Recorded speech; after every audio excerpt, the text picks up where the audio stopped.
मुंबई के निकट माता बगलामुखी मंदिर के निर्माण के लिए आपके सहयोग की अपेक्षा रखते हैं। अगर आप सहयोग करना चाहते हैं तो पेटीएम, बैंक ट्रांसफर या यूपीआई से दान कर सकते हैं और ये दान इनकम टैक्स में आयकर धारा 80G के अंतर्गत टैक्स में छूट का लाभ ले सकते हैं।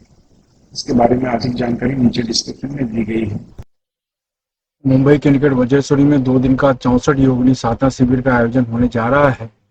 इसमें 1.25 लाख से 5 लाख मंत्र का अनुष्ठान होने जा रहा है। अगर आप शत्रु, कर्ज, बीमारी, तंत्र बाधा से परेशान हैं तो सुरक्षा के लिए ये साधना बहुत ही जरूरी मानी जाती है। इस साधना के द्वारा आप अपने पूरे परिवार को सुखमय जीवन दे सकते हैं। वहीं पर आप व्यापार, नौकरी और शत्रु से पूरी तरीके से सुरक्षा प्राप्त कर सकते हैं। अगर आप इस रोमांचक साधना को सीखना चाहते हैं तो नीचे डिस्क्रिप्शन में लिंक दिया है, वहां से फॉर्म भर सकते हैं। नमस्कार, दिव्य योग आश्रम की तरफ से आपका हार्दिक स्वागत है।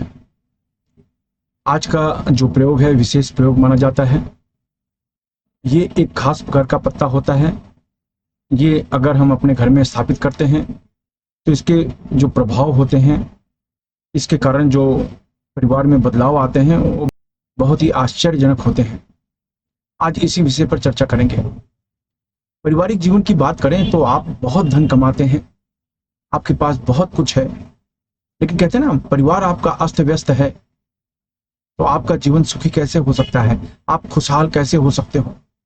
आप अपने काम से थके हारे जब अपने घर पे पहुंचते हो, नौकरी करने के बाद अपने घर पर पहुंचते हो, घर का वातावरण विवाद से, क्लेश से भरा हुआ आपको मिलता है, तब आप खुश कैसे रह सकते हो?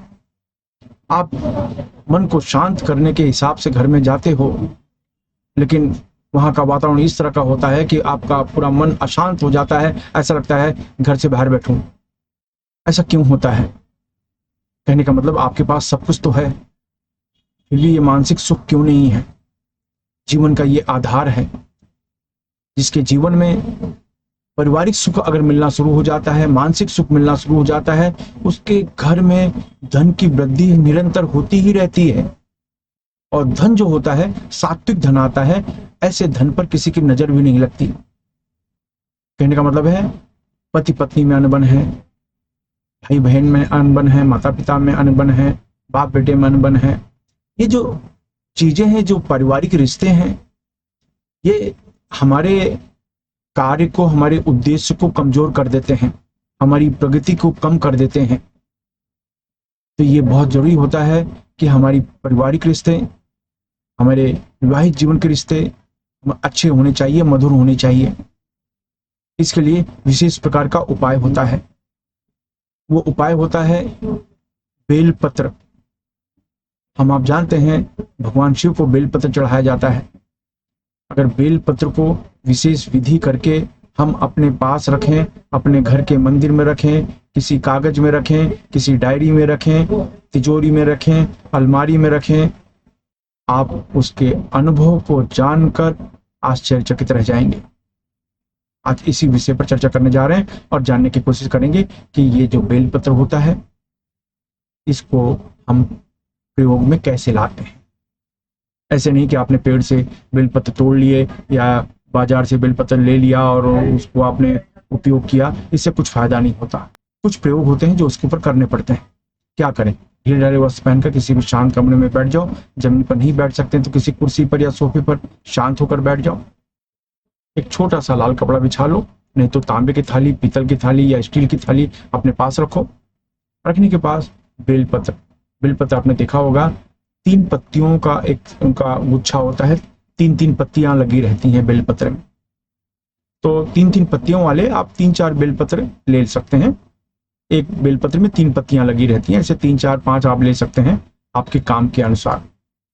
आपने 3 पत्तियों वाले 3-4 पत्ती आपने ले ली, उसको अपने थाली में रखें। थाली में रखने के बाद सुक्री मुद्रा लगाई। सुक्री मुद्रा लगाने के बाद दोनों आंखों के बीच में ध्यान करते हुए 10 बार आपने प्राणायाम किया। जितनी देर तक हो सके रोक के रखा, फिर धीरे से छोड़ा, फिर जोर से खींचा। ऐसे 10 बार आप प्राणायाम किया। प्राणायाम करने के बाद आप सुक्री मुद्रा लगा के और विशिष्ट प्रकार का जो मंत्र है वो आपको जप करना है। यानी आप सुक्री मुद्रा लगाएं उसके बाद, और मंत्र का जो बीज मंत्र है वह है ह्रोम आपको ये बीज मंत्र का जाप करना है। हाथ से नीचे रख लेना है।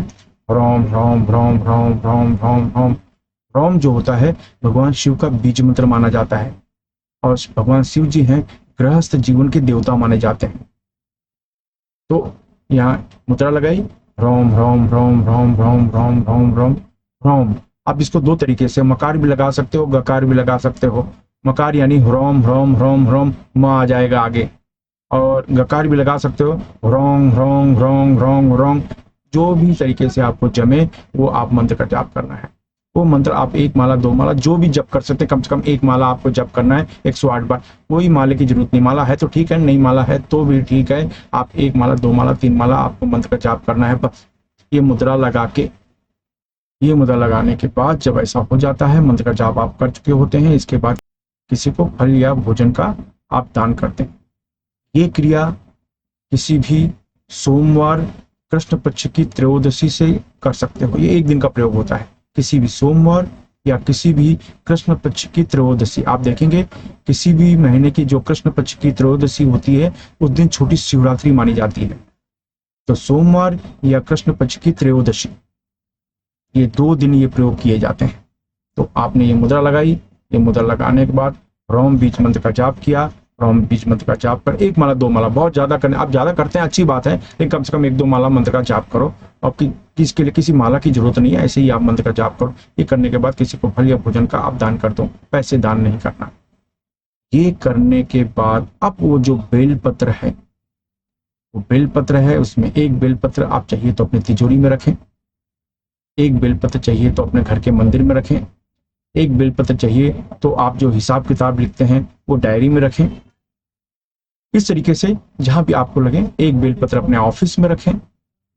तो इस तरीके से वो बेलपत्र आप रखें, और जो बचा कुचा बेलपत्र है वो आप अपने सब कुछ घर के मंदिर में रख दें। आप अगर बाहर नहीं रखना चाहते तो घर के मंदिर में आप रख दें बेलपत्र।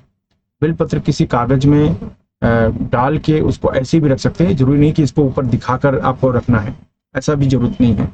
आप कागज के लिफाफे के अंदर रख के उसको आप अपने घर के मंदिर में रखो, घर के मंदिर में रखो, और वो आप शुरू करो।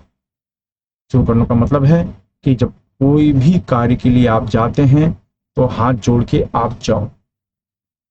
खास बात ये होती है जहां ये बेलपत्र होता है उस घर से अशांति दूर रहती है, क्लेश दूर रहता है, विवाद दूर रहते हैं, नकारात्मक ऊर्जा, ये सब चीजें दूर रहती हैं। किसी भी तरीके का विघ्न, किसी भी तरीके के नजर, ये उस घर से दूर रहती है। लेकिन इस पद्धति से वो प्रयोग किया जाता है। याद रखें, ये जो बेलपत्र है ये पूरे जीवन को परिवर्तित कर देता है, आपकी सोच को परिवर्तित कर देता है। आपके अंदर एक संयम शक्ति आती है, शांति आती है, और कोई भी विवाद भी अगर सामने आता है तो आप बहुत उसको हल्के ढंग से लेते हो। हल्के ढंग से लेने की वजह से उससे तनाव नहीं होता, वो बात आगे नहीं बढ़ती, और इससे घर परिवार में शांति बनाए रहती है। और यही वजह से घर के दूसरे लोग भी यही काम करते हैं। छोटे मोटे विवाद होते हैं, हर घर में होते हैं, लेकिन लोग एक दूसरे को अंडरस्टैंडिंग कर लेते हैं और तब उनका जीवन सुखमय होता है। ये बहुत अचूक प्रयोग है, ये आप करते हैं, आप अपने जीवन में इसका बहुत फायदा उठाएंगे, बेहिसाब फायदा उठाएंगे, क्योंकि यही कहा जाता है कि जहां पर बेलपत्र है वहां ऐसा कैसे हो सकता है कि वहां का पारिवारिक जीवन अस्त व्यस्त हो, ऐसा कैसे हो सकता है। कुछ लोगों ने कहा कि हमारे पास तो बेलपत्र की पेड़े हैं, बहुत बेलपत्र है, फिर भी हमारा पारिवारिक जीवन अस्त व्यस्त है, ये क्या मतलब है। कहने का मतलब है वो अलग बात हो गई। आप इस पद्धति से अपने परिवार में बेलपत्र को प्रयोग करके, विधि करके आप रखें, आपको ऐसा लगेगा कि बहुत काम में आ रहा है। जब आपको लगे महीना 2 महीने के बाद बेलपत्र सूख गया है तो उसको पानी में डाल दें और किसी भी सोमवार को या कृष्ण पक्ष की त्रयोदशी को फिर से तैयार कर दें। और तैयार करने में आधा घंटा का समय लगता है, बहुत ज्यादा समय नहीं लगता। इस तरीके से आप अपने पारिवारिक जीवन को अगर सुखमय बनाते हैं तो आप अपने क्षेत्र में, चाहे नौकरी कर रहे हो, व्यापार कर रहे हो, उसमें आप तरक्की करते हैं, क्योंकि फिर परिवार से सपोर्ट मिलता है। आशा है ये विधि आपके जीवन को बदलेगी, सुखी संपन्न रहेंगे। अगर आपको लाभ मिलता है तो किसी दूसरे को मदद अवश्य करें। धन्यवाद।